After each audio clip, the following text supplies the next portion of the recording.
My name is Samuel P. Wheeler. I am a graduate student at Southern Illinois University in Carbondale.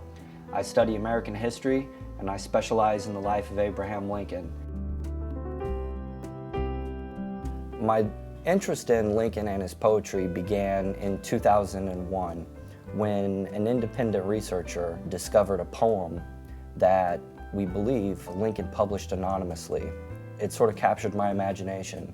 If we found one, could we find more? Are there more out there? Resources on Abraham Lincoln are not hard to find, but that's the hard part. There's more written about Abraham Lincoln than anybody in the English language except maybe Jesus.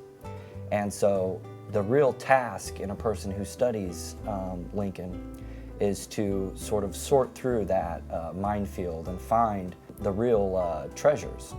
I think Google Books is one of those resources that helps us comb through that vast collection of material. Before, when I would need to find a book, I would probably have to make a trip up to Springfield, or in some cases, I would have to have the Library of Congress locate these books. Google Book Search, they've actually had a few of these books, these very rare to find books in the complete format. In the ease of my own apartment, I can find these books. One of the most powerful features, I think, on Google Books is those cases in which the full text are available.